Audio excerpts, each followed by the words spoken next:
The ratings are in for this Tuesday's edition of WWE NXT on the CW Network. We've got an update on Rey Fenix's contract status with All Elite Wrestling, some confusion over the legitimacy of Jade Cargill's injury in WWE right now. Drew McIntyre could be on his way back to WWE television soon. More details on John Cena's upcoming retirement tour. Paul Heyman comments on the possibility of Brock Lesnar making a WWE return. Alexa Bliss, could she be set to return to WWE television soon? Eddie Kingston, we got update on when he's expected back in All Elite Wrestling. Cody Rhodes and more are set for a WWE event with Netflix very soon. Could Carmela be on her way back to WWE? And the Mouth of the South, Jimmy Hart, reportedly is scheduled for Saturday night's main event.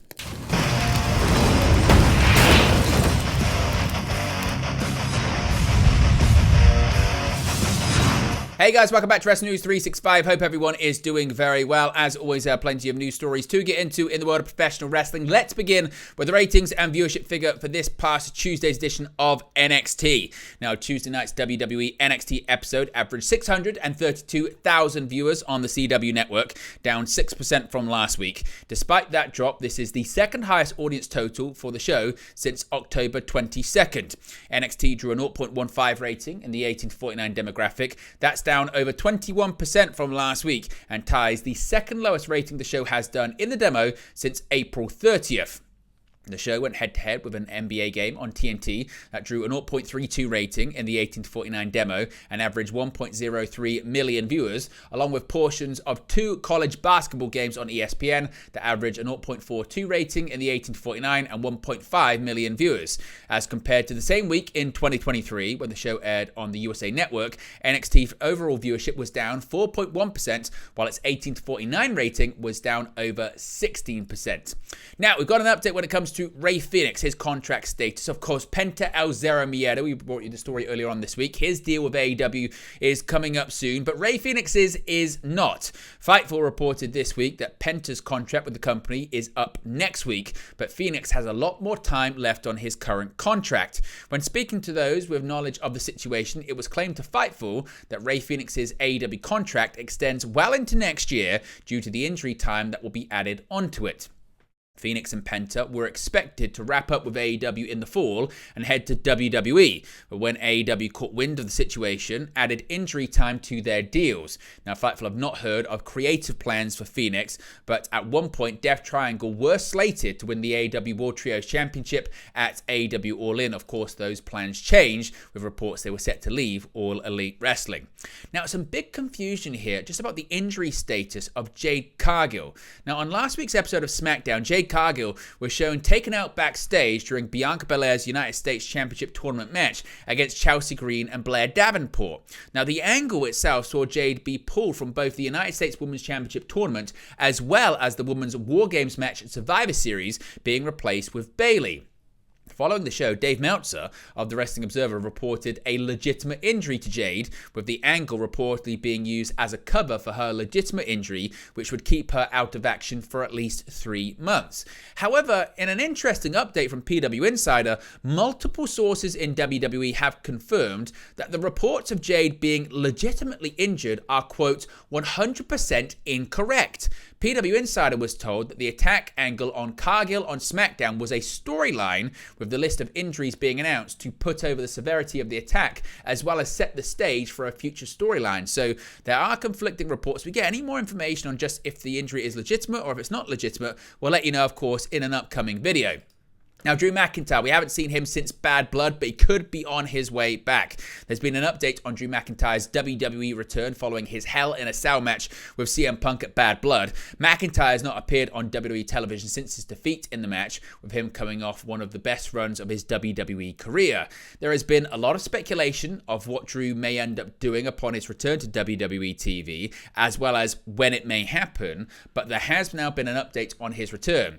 Per PW Insider, creative discussions have started in regards to when and how Drew McIntyre will make his return to WWE TV. PW Insider was told that nothing has yet been set in stone, but there have been some pitches and conversation as to what his direction will be.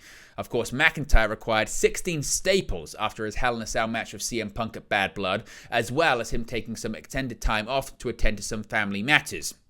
Now, of course, McIntyre, he's among several names that could return soon. We'll let you know more in the next few stories. But first, John Cena. John Cena, he's set to embark on his retirement tour year in WWE. And 2025, as I mentioned, is being advertised as John Cena's last year as an active in-ring WWE superstar.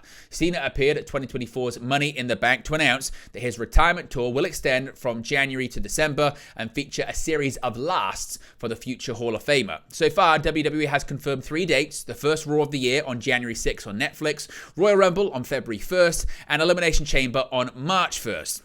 These dates might suggest a once-a-month schedule, but Dave Meltzer of the Wrestling Observer radio show is suggesting that many more will be added. Quote, he's going to be working most of the big shows this upcoming year, Meltzer said. I think it's 35, 40 dates. Probably he's going to run 35 different markets during 2025, and everyone maybe except for New York. Maybe he'll do multiple shows, but most of those 35s are going to be John Cena's last time in San Francisco, Seattle, Dallas, whatever.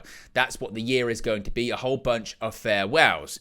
Now, Meltzer predicted that these shows will be big draws, even bigger than what WWE is already drawing in one of its best fiscal periods in company history. He mentioned that Elimination Chamber, normally a second-tier PLE that would fill a 20,000-seater arena, is being held at the 41,000-seat Rogers Center this year. WWE is banking on Cena's name value to justify the larger venue. Meltzer then mentioned that AEW might have left money on the table by not doing something similar with Sting.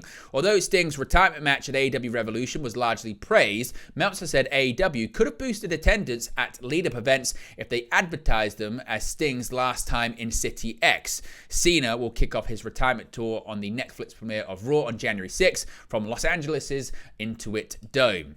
Now, Brock Lesnar, his name's been floating around recently, of course, not on WWE television since the Janelle Grant lawsuit, and Brock Lesnar is rarely mentioned on television nowadays thanks to his connection to the allegations levied against former WWE CEO Vince McMahon by former WWE employee Janelle Grant. Though Lesnar has not been criminally charged with any wrongdoing or been accused of direct misconduct or actually named in the lawsuit itself, McMahon's text messages revealed that he used the possibility of sexual intercourse with Grant as a negotiation tactic. His association with the case has made the Beast incarnate something of a pariah, with a feeling that his return could actually make the situation worse, certainly when it comes to an upcoming litigation. During a recent appearance on Shaq Wrestling, Lesnar's former advocate Paul Heyman was asked about the prospects of seeing Lesnar in WWE again. Heyman was fairly tight-lipped on the issue, but seemed to confirm Lesnar wouldn't be showing up anytime soon. Quote, it's not a subject that's going to resolve itself by Survivor Series or by the end of the year, and therefore it's just not on the radar of things to address today, Heyman said. Heyman would not confirm or deny that he had been communicating with Lesnar, noting the level of privacy he prefers to maintain. Quote, number one, I would never want to violate his wish of privacy, and number two, I would fear for a human being that would want to, Heyman said. So based on both love and appreciation for the man and a healthy dose of absolute fear of the man, I will neither confirm nor deny my knowledge of even the existence of a species on this planet that carries the name Brock Lesnar. Now, Alexa Bliss, could she be on her way back to WWE television? Well, there's been a major update when it comes to Bliss and her WWE status. The former Raw and SmackDown Women's Champion has not appeared on WWE television since the 2023 Royal Rumble event, where she lost to Bianca Belair in a Raw Women's Championship match.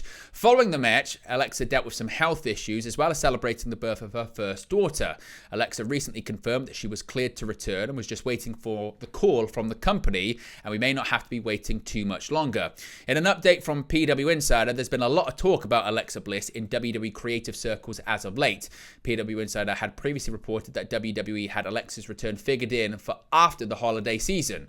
That reportedly has not changed, with the company currently working on when and how Alexa would return to storylines. The belief among those that PW Insider spoke to is that Alexa would likely return to the fold by WrestleMania season.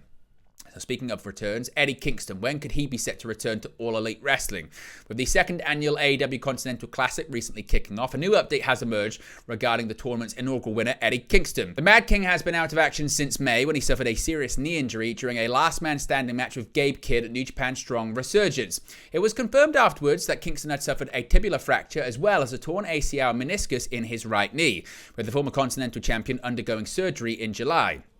A 2025 return was projected after Kingston suffered the injury, and now PW Insider have provided a new update as to how Kingston's recovery is going. According to the report, Kingston is furiously pushing himself through physical therapy in an attempt to make an AEW return happen as soon as possible. Despite Kingston's efforts to accelerate his return, PW Insider noted that he has been warned by doctors that he likely won't be cleared for a return until June of 2025. PW Insider reached out to Kingston for comment, who simply responded, quote, "Health insurance is a scam," end quote. Of course, if we get any more details on an Eddie Kingston return, we shall let you know.